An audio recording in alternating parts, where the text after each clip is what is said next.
काफी लंबा समय है। तो हाँ। आपने इस फील्ड से क्या सीखा है इतने समय में? डेली कोई ना कोई नए अपडेट्स आते हैं, कुछ नया टॉपिक आता है, पता चलता है अभी इस चीज को सीखा है, अब ये भी है। हर बैच के साथ जो फनी मोमेंट रहता है ना, वो अलग अलग रहता है। मैम सबसे ज़्यादा ना मेरे पास वाटर डैमेज ज़्यादा आते हैं बहुत, कुछ होते हैं उनमें अलग से ड्रॉप डाउन केस आते हैं। डीपली समझाना होता है कि कौन सा पार्ट डैमेज है, कौन सा पार्ट रिपेयर हो सकता है और कौन सा रिप्लेस हो सकता है। मैम डेली नए चैलेंज ही देखने को मिलते हैं, जैसे कि फ्रेशर स्टूडेंट हैं उन्हें सिखाना और एक एक्सपीरियंस वाले को सिखाना। एक्सपीरियंस वाले को काफ़ी हद तक कुछ पता होता है, लेकिन फ्रेशर वाला जो स्टूडेंट आता है जीरो से स्टार्ट करना पड़ता है। आज की वीडियो में हम जाने वाले हैं द फोन मैकेनिक के अंदर की दुनिया में। वहाँ के टेक्नीशियंस और ट्रेनर्स से कुछ दिलचस्प सवाल पूछेंगे और जानेंगे कि उनका हर दिन कैसा गुजरता है, चैलेंजेस क्या क्या होते हैं और इस प्रोफेशन की असली कहानी क्या है। तो चलिए शुरू करते हैं।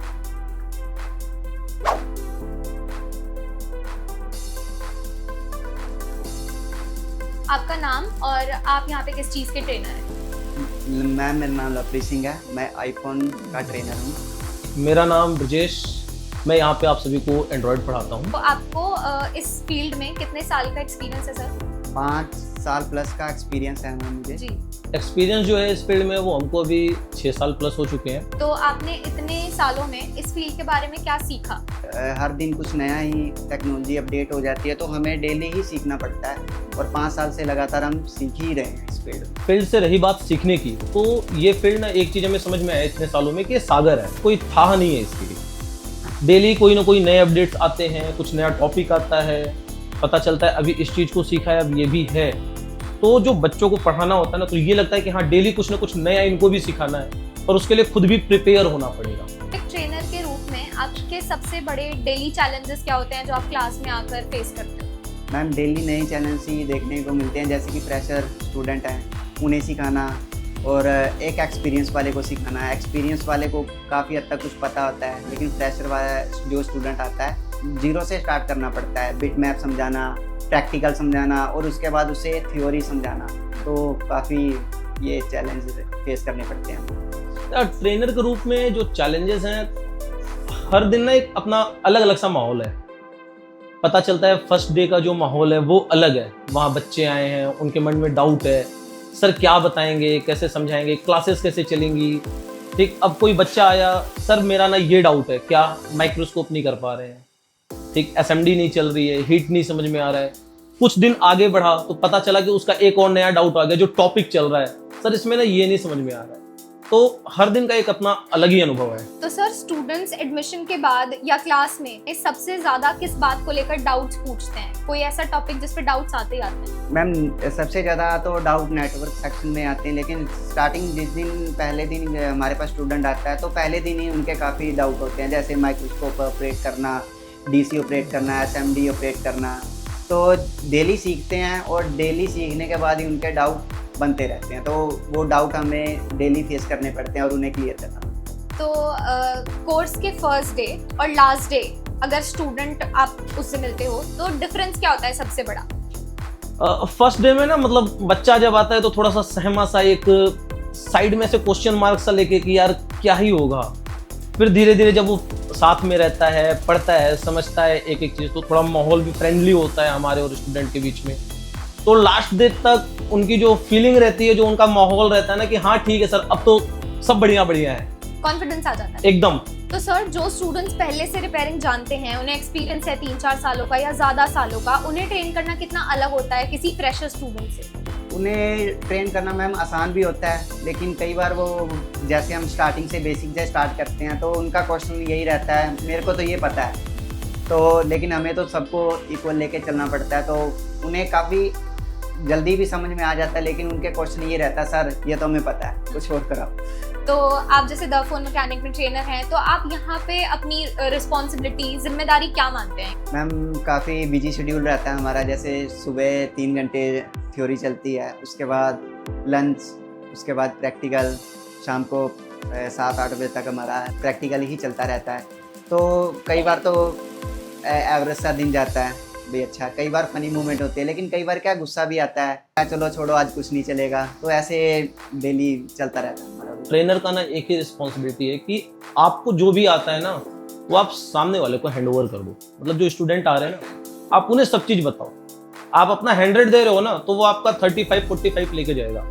ठीक, अगर वो 25 भी लेके गया ना, तो वो सक्सेस हो जाएगा।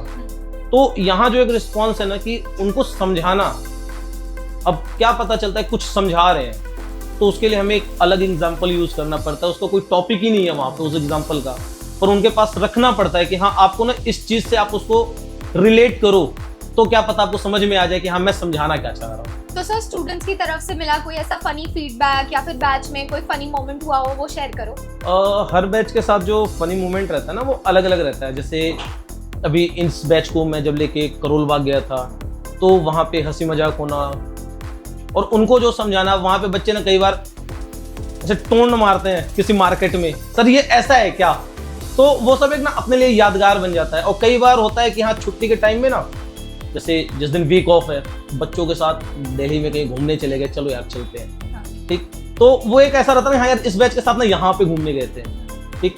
अब क्लास में एक अलग अलग फनी मोमेंट बनता है, पता चल रहा है एकदम सीरियस टॉपिक चल रही है।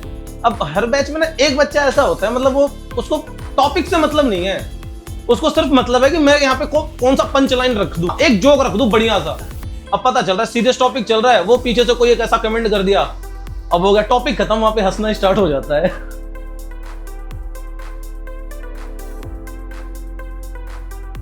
सर अब अपना नाम बता दीजिए पहले। मेरा नाम अभिषेक कुंवर है और मैं द फोन मैकेनिक में आईफोन एंड एंड्रॉइड टेक्नीशियन हूँ। मैम मेरा नाम आनंद कौशिक है और मैं यहाँ मोबाइल बोर्ड का टेक्नीशियन। आपको कितना एक्सपीरियंस है इस फील्ड में? मेरे को इस फील्ड में ऑलमोस्ट 5 से 6 ईयर का एक्सपीरियंस है। मैम ये मैं 2009 से कर रहा हूँ। 2009, काफी लंबा समय है। तो हाँ। आपने इस फील्ड से क्या सीखा है इतने समय में? बहुत कुछ सीखने को मिला है, टेक्नोलॉजी है, कस्टमर भी, तरह तरह के एक्सपीरियंस होते हैं, बहुत सारे एक्सपीरियंस रहे हैं। सर मैं आपसे जानना चाहूंगी कि फोन को डैमेज से बचाने के लिए लोगों को क्या क्या प्रिकॉशंस लेने चाहिए, क्या करना चाहिए? फ़ोन को डैमेज से बचाने के लिए हमें फ़ोन को बारिश में, पानी वाली जगहों में या एड्स देख के पानी में नहीं डुबाना है, या जनरली कहीं भी थ्रो नहीं कर देना है कि मेरा फ़ोन है कुछ नहीं होता है, टूटता नहीं है, बस फेंक दो कहीं भी। जी, ये चीज़ें नहीं करनी है। अच्छा। फिर अगर आप जैसे कस्टमर डीलिंग भी करते हो, तो कोई गुस्से वाला या कोई जिद्दी कस्टमर जब आ जाता है तो उसको हैंडल करना कितना चैलेंजिंग होता है आपके लिए, और आप कैसे हैंडल करते हो? देखो जब भी कोई कस्टमर आता है, दिक्कतें बताता है, तो उन्हें इन टेक्नोलॉजी के बारे में नहीं पता होती है, तो उन्हें डीपली समझाना होता है कि कौन सा पार्ट डैमेज है, कौन सा पार्ट रिपेयर हो सकता है और कौन सा रिप्लेस हो सकता है। जी, उन्हें समझाना पड़ता है कि जो बेसिक्स चीज़ें होती है जो जानते हैं वो लोग, उन्हें उस हिसाब से बताना होता है। तो अगर आप अपने रिपेयर की जर्नी की, आपको 5 to 6 इयर्स का पूरा एक्सपीरियंस है, उसमें से कोई फनी या यादगार कस्टमर की कोई कहानी बता पाओ हमें तो? ऐसे तो काफ़ी कस्टमर आते हैं और हर कस्टमर का यही वो रहता है कि भैया मेरा फ़ोन तो बिल्कुल ओके है, बस चल नहीं रहा है। सब यही कहते हैं कि मेरा फ़ोन बिल्कुल ओके है, हाँ। बस चल नहीं रहा है। मेन फॉल्ट वही है कि चल नहीं रहा, तो मतलब वो किसी भी तरीके से ठीक रहे। ऐसे ही एक बार एक कस्टमर भी आए थे, पूरा फ़ोन खुद ही रिपेयर कर लिया था घर पे बैठ के, मतलब सारे पार्ट डैमेज कर लिए। अच्छा। कहते हैं कि चैट जीपीटी से देख के मैंने पूरी चिप लेवल तक की रिपेयरिंग कर ली है, इसमें सर चालू नहीं हुआ है, बाकी सारा फ़ोन ठीक है, बस एक बंद पड़ा है। हाँ। तो सर आपके पास जो फ़ोन रिपेयर होने आते हैं, उनमें ज़्यादातर सबसे कॉमन प्रॉब्लम क्या होती है? मैम सबसे ज़्यादा ना मेरे पास वाटर डैमेज ज़्यादा आते हैं फोन, और कुछ होते हैं उनमें अलग से ड्रॉप डाउन केस आते हैं, तो वो डेड में ही ज़्यादा आते हैं। क्योंकि है ना वाटर में क्या मतलब लोग है ना जाते हैं, वो वाटर पार्क जाते हैं, वहाँ पे फोटो वीडियोज़ क्लिक करते हैं, ठीक है ना, तो पानी में लेके चले जाते हैं फ़ोन को, सोचते हैं वाटर प्रूफ है, फ़ोन वाटर प्रूफ नहीं होता है। उसके बाद पानी उसके अंदर चला जाता है, ऑक्सीजन शॉर्टिंग हो जाती है बोर्ड में और उनके फ़ोन ख़राब हो जाते हैं। कई बार गिरने से भी बहुत ज़्यादा टूटे हुए बोर्ड भी आते हैं हमारे, उनको भी रिपेयर करना पड़ता है। तो अगर आपको हर मोबाइल यूज़र को सिर्फ एक एडवाइस देनी हो, तो फिर वो क्या हो? जैसे भी आप अपना फ़ोन यूज़ करते हैं, ऑलमोस्ट वीकली या 10 डेज के अंदर अपना फ़ोन प्रॉपर क्लीन करें। इससे क्या होता है कि फ़ोन एक तो हाइजीन बना रहता है, दूसरे फ़ोन के पोर्ट्स में, स्पीकर्स में डस्ट नहीं जाता है। जी। प्रॉपरली क्लीन करने पे फ़ोन पे डेंट्स वगैरह नहीं आते हैं, और जितने भी डस्ट वगैरह आपके पोर्ट्स में जाती है सारी क्लीन हो जाती है। जी। बाकी जैसे हम गीले हाथों से फ़ोनों को छू लेते हैं, ये चीज़ें नहीं करनी हमें। आपको अपने हाथ क्लीन करके ड्राई हाथों से ही फ़ोन यूज़ करना है, गीले हाथों से फ़ोन डैमेज हो जाता है। तो सर अगर आप हम बात करें तो आज तक रिपेयर किया हुआ सबसे चैलेंजिंग फ़ोन कौन सा है? कोई ऐसी कहानी जो आप बता सकते हैं? चैलेंजिंग तो कोई नहीं रहा, लेकिन क्या है जैसे वाटर डैमेज आते हैं ना फ़ोन, उनमें क्या कस्टमर को लगता है मेरा फ़ोन बंद हो गया, डेड हो गया है, उसको ऑन कर देते हैं। ऑन करने के बाद पता लगता है उसमें है ना एक जगह पे नहीं, जगह जगह पे पानी होता है, तो उसमें कई बार कईयों में साउंड की प्रॉब्लम होती है, किसी में कैमरा नहीं चलता है, किसी में नेटवर्क नहीं आते हैं, तो उसमें चैलेंज थोड़ा बढ़ जाता है। अच्छा। कस्टमर को केवल ये लगता है कि मेरा बंद हो गया है। रिपेयर करने के बाद है ना उसमें जगह जगह प्रॉब्लम आती है अच्छा। कई तरीके से, फिर उसको ना रिपेयर करते करते टाइम भी लंबा लग जाता है, तो ये होता है। तो आपको तो वैसे इतने साल का एक्सपीरियंस है, आप 2009 से कर रहे हो, लेकिन फिर भी एक टेक्नीशियन होने के रूप में आपको सबसे ज़्यादा चैलेंजेस क्या मिलते हैं रोज़ ये काम करते हुए? चैलेंजेस तो मैम कस्टमर का क्या है, 800 से ज़्यादा जोड़ तो मोबाइल की है कस्टमर को। हाँ। ठीक है ना, कस्टमर का फ़ोन ख़राब हो गया है, उसके बाद वो लेके आता है, लेकिन कस्टमर की सोच क्या रहती है कि अभी टेक्नीशियन के पास जाएगा और वो केवल 10 मिनट में बना के दे देगा। कस्टमर क्या है टाइम देने के लिए मतलब रेडी नहीं होता। हमको लग रहा है कि भाई इसमें 1-2 दिन लगेगा, लेकिन नहीं, कस्टमर को चाहिए केवल आधा या 1 घंटा ले लो आप, लेकिन अभी बना के दो। वही चैलेंज होता है हमारे लिए, हमको लगता है वही होता है बस। तो एज ए टेक्नीशियन आपका पूरा दिन कैसा गुजरता है यहाँ पे, एक डेली लाइफ अगर हम देखें? अच्छा गुजरता है मैम, मज़ा आता है।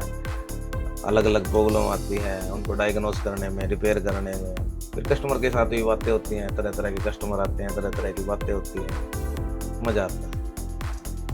हर रिपेयर्ड फ़ोन के पीछे एक टेक्नीशियन की मेहनत होती है और हर अच्छे टेक्नीशियन के पीछे एक अच्छा ट्रेनर। आज की वीडियो हमें ये सिखाती है कि स्किल, प्रैक्टिस और ऑनेस्टी के साथ ही एक एक्सपर्ट बनते हैं। और ऐसी ही वीडियोस देखने के लिए हमारे चैनल को लाइक, शेयर, सब्सक्राइब जरूर करें।